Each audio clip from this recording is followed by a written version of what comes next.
Welcome to Craig's Gun Channel. This week we're going to cover the firearm of the future, the USFA Zip 22.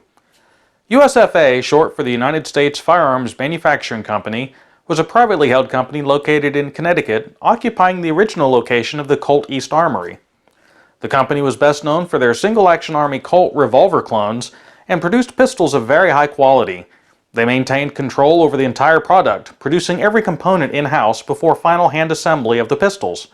In most respects, these pistols that they produced were superior to the original revolvers that they were copied from. However, the owner of the company, Doug Donnelly, had developed a pet project pistol, and as it was his company, decided to pursue its production. In order for Donnelly to come up with the capital to produce his new pistol, he made the decision in 2011 to sell off all of his existing tooling and equipment and use those proceeds to acquire the new equipment he would need. His idea was that once sales of the new gun took off, he would be able to use those profits to reacquire the tooling needed to resume production of the revolvers his company was already known for. The idea of this pistol was a good one. Donnelly was a staunch supporter of the Second Amendment right to firearms, and his goal was to create a modern semi-automatic pistol using modern technology, materials, and production methods for the primary purpose of being an affordable gun for everyone. The Zip 22 pistol utilized an unorthodox bullpup type design and was almost entirely made out of plastic. Even the bolt is polymer. Everything about this pistol is unconventional. There is no slide. Instead, it uses an internal bolt that utilizes direct blowback operation. Traditional grips were done away with, and even the operating controls, such as the charging handles for the bolt, are located in the front of the gun. There's a bottom Picatinny rail for accessories, and the entire top rail can be swapped out for a variety of options. The intent was this was more than just a pistol. It was to be an entire weapon system. The starter rail is a traditional sight set up with a front blade and rear notch. There is no provisions for adjustment. As an option, there was the ghost rail, which was identical except it glowed in the dark. I'm not really sure what the utility of that was, as it doesn't really assist in sight alignment in the dark, but it is interesting. Another option was the Zip night rail. It was set up to utilize Glock sights, so you could use Glock night sights with it. There was a Zip pick rail, so you could utilize optics if you chose to, and another option was a threaded barrel to allow for adding muzzle accessories. Then there was the Zip SBR rail. The idea with this was that by using this assembly, you could mount the Zip on a host rifle as a secondary weapon option. The design features of the pistol kind of start to make sense in that role. However, the problem is that using this feature creates a short-barreled rifle and NFA paperwork, approval, and tax. Along those same lines, there was a tactical Battle Zip Survival SBR stock developed that the Zip pistol could be attached to. Again, however, that requires the NFA paperwork, and from what I could determine, I don't think they ever actually got around to releasing the stock system. What about the pistol itself? Well, it became known for its inability to function. It would rarely be able to successfully fire more than 1 or 2 shots in a row without jams. And those front charging handles, well, they put your fingers right at the muzzle when you go to charge it or try to manipulate the pistol when it does jam. A very unsafe design. It was known to fire out of battery and was so unorthodox in how you had to handle it that it never took off. Takedown requires tools, but luckily the design allows for self-storage of the tools. Let's take a closer look. And as always the case, before working on any firearm, you want to make sure that it is empty and clear of all ammunition. Go ahead and do a quick safety check. I'm going to remove the magazine. And as we can see, the magazine is empty. And check the action. And as we can see, the chamber is free and clear of any ammunition. So we can go ahead and take a look at the controls and features of the USFA Zip 22. This is a single action only striker fired pistol. That's the trigger right there. It does have a front Picatinny rail. The magazine release is right here, and you would simply pull it or push it forward and then pull the magazine out. This firearm is also designed to be able to function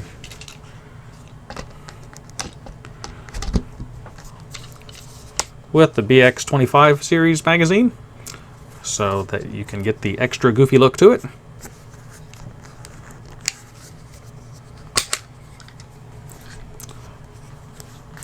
It has just a fixed rear and front sight. There is no adjustment on it. Have the ejection port here. This is the restrike bar, and this is the loading bar. Essentially, they do the same thing. They're both connected to the bolt assembly inside. The difference is this is a shorter one, so in theory it will just push the bolt back far enough to recock the striker, which is located along the top here, and not eject the round, whereas the longer bar ejects the round. So let's go ahead and take a look at the disassembly of the firearm. First of all, we'll go ahead and release any spring tension on the striker. And the first step is to go ahead and remove this top cover. And it's got a little section here. I don't know if you notice it really here. This section, the plastic, it's got that, the lines are in it. And that's so that this portion where the rear sight is, you can actually lift up on it slightly. So you lift up, and there's a little notch there. You would lift up on that and then push back. So lift up and push back, and then you can slide the top off. Now this top side assembly houses an Allen wrench, which is used for disassembly, and also a barrel wrench, which is that section right there, which engages on the cutouts on the barrel. So first we'll go ahead and get our wrench.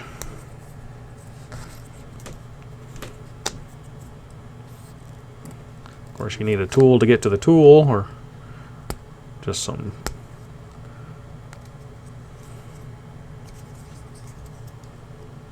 There we go. And for disassembly, first you begin by removing this rear top screw only. So we'll go ahead and remove that.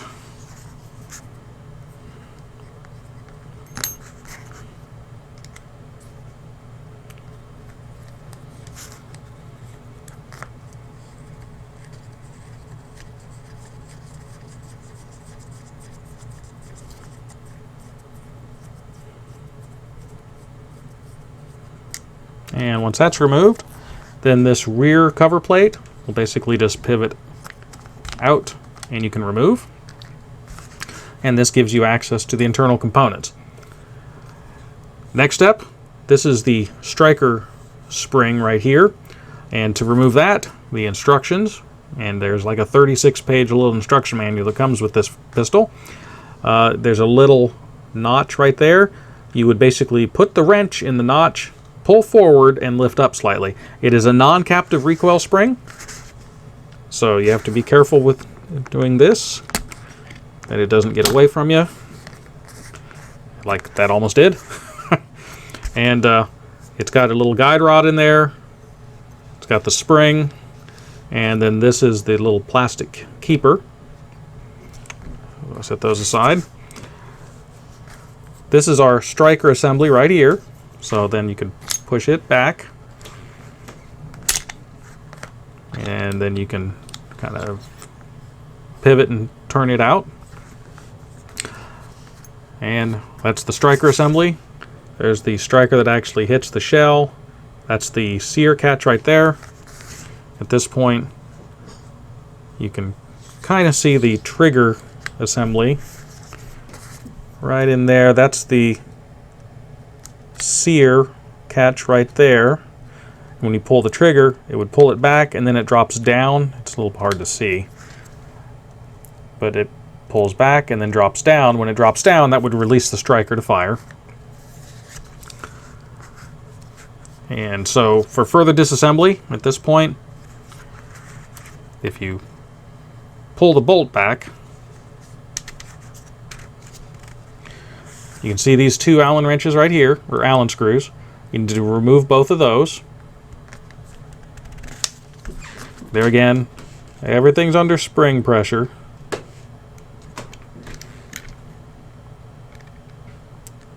So just getting the tool in there is a little bit of a challenge. So you want to put a little bit of pressure on it as you're removing the screw.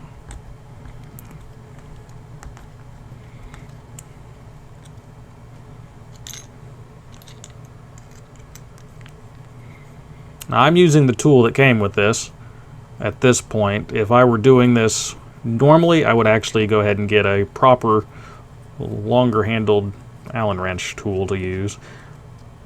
So once it's loose, then you can take the restrike rod out.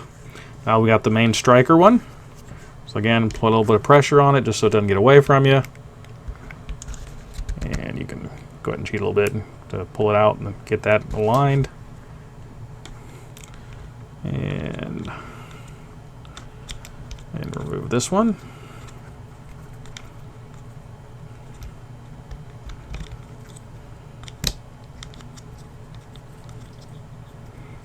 Now once those are loose, you can remove, oh, almost, not quite.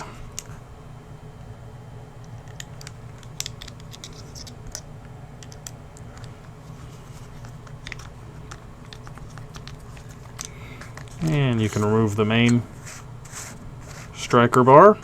Now, at this point, you can remove this block, which has the screws in it.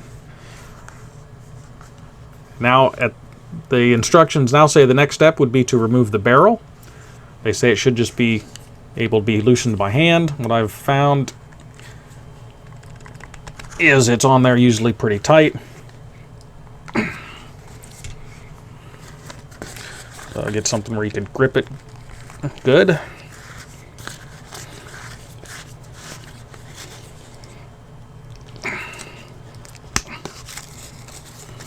You may have to use the little barrel wrench. Keep in mind, it's a plastic barrel cover. It's a shallow plastic barrel wrench, so you can't apply too much torque on it. But once that's loose, you can unscrew the barrel cover. Then that leaves the barrel. Now the barrel itself at this point, you can just kind of knock it and it'll remove out the rear.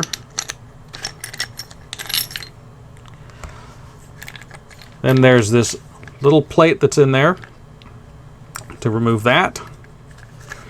You would kind of position it, so pull it forward as far as you can. Then you can take the rod out, and then it will just fall out the bottom. And this is now stripped down for cleaning. So I would not recommend you do this actually in the field. The term field strip is a little bit of a misnomer. Lots of little parts here, requires the tools, so not super user-friendly. But reassembly, well, of course, well, we'll take a look here. Again, you got the fire control system in there. You can see it a little bit better now how that works. And really, that's as far as you'd really want to disassemble this. You'd have to unscrew the rest of it, and that would just give you access into the trigger assembly.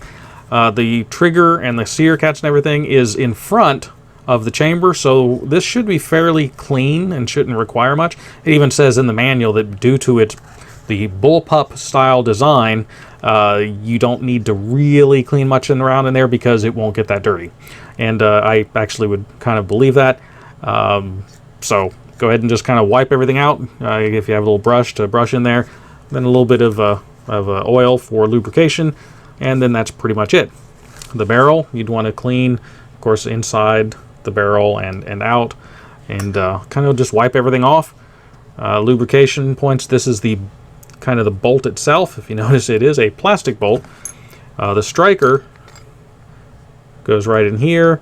It's even a plastic bolt face.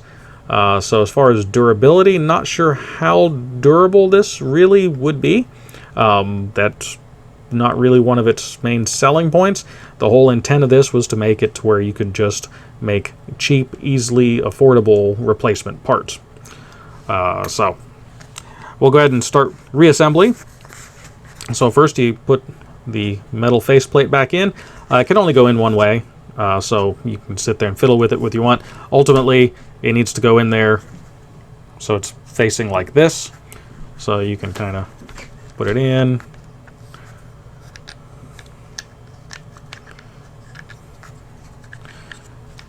And of course I got it all turned around.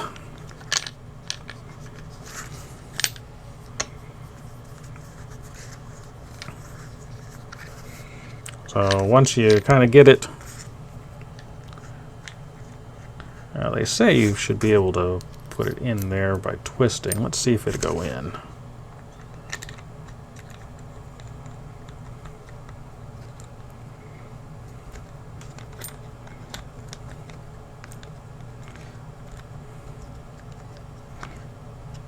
Yeah, they say that. What I found is it's easier to go ahead and kind of get this kind of in place. And you're doing a lot of this by feel. And then once you have it kind of in there, you can fish this through the top hole and then pull it out and put it in the right position and push down. So it should fit in there flat against the face like that. At this point then, you'd go ahead and put your barrel back through. If you notice, the barrel has a couple of flat sections right here and right here. And if you look down in there, it's located top and bottom. So put the barrel in, locate where the flats are.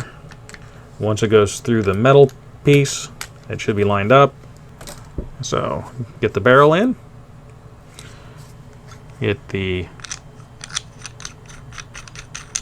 plastic barrel bushing / cover, tighten it down. Now once it gets to the point where it's kind of seated, the instructions say to turn it 1/8 of a turn. So there's about 1/8. So barrel seated. Next, go ahead and put our bolt back in, and it's got a hole in the middle of the bolt that goes on that rod. And so you just slide that in. Once that's in place, you go ahead and put your operating rods back in. And this is the restrike one. And you can swap these around. So you can put the strike and restrike rod on either side. So it's whichever one you want. So go ahead and put that back in place. You can push up on it. Give you easy access to the screws. And then put our screws in.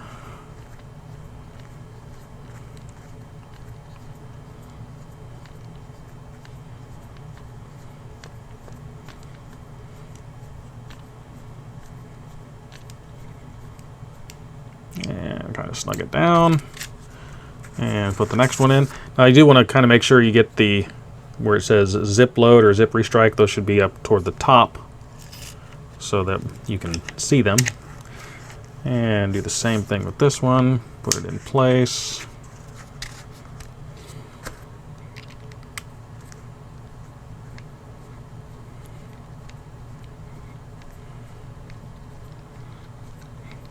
Now as you're going with this, you'll want to periodically check the function, make sure everything's operating the way it should. So once you snug this screw down, make sure everything's working fine.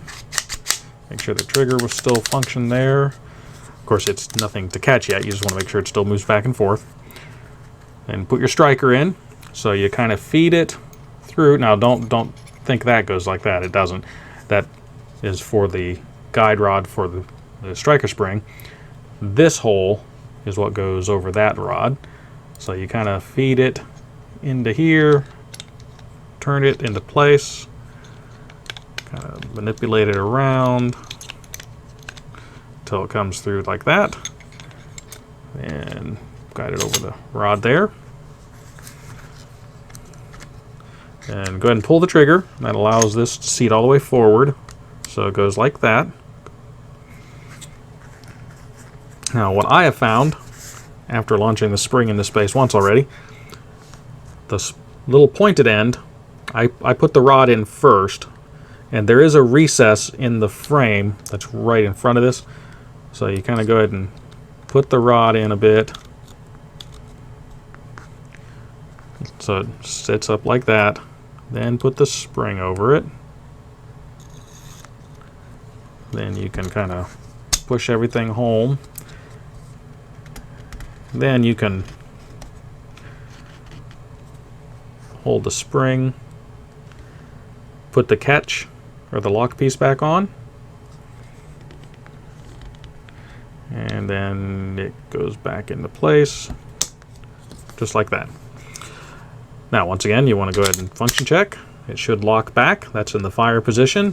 When you pull the trigger, it should go forward, and the trigger will not reset until it recoils. So if you notice, watch the trigger, and it goes forward and resets.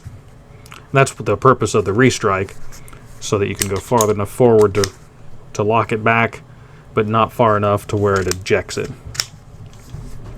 So, once that's put in place, you put the rear cover plate back on, put the screw in,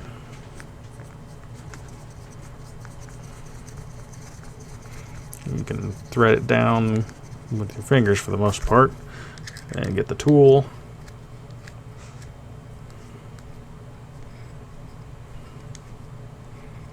and snug that down. Put your Allen wrench back in the top cover. Slide the rails of the top cover into the rails on the frame. There's the locking piece. Go ahead and pull that out. That little bit right there. So you put it up to the frame, then you just lift up on it and slide it forward, and that locks it back in place. Go ahead and do a function check, and we're reassembled. Go ahead and put our magazine back in here.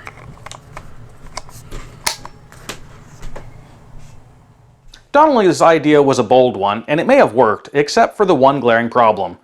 This new pistol turned out to be the worst design that ever actually made it to mass production. The production of the new gun began in late 2013, and by 2015, just a little over a year into production, USFA essentially went bankrupt and production ceased, and the company was officially dissolved in 2017. I've taken this pistol out to the range, however my initial results were so bad that I'm not even going to show it. It will be sufficient to say that out of 10 rounds, I had 9 jams. I'll be working on some to increase its reliability, and we'll do a follow-up video on that so you can see that, hopefully, it in action. While no longer available, and even though they're unreliable at best, they have developed somewhat of a collectible status, and as very few were actually made and sold, they now sell for much higher than their original asking price. It's not uncommon to see them in the $200 to $300 range. Just don't buy one expecting it to work. I hope that this information is of value, and if you like this video, I would ask that you hit the like button and subscribe if you want to continue to see more like it. I value your comments and feedback, and as always, until next week, stay safe.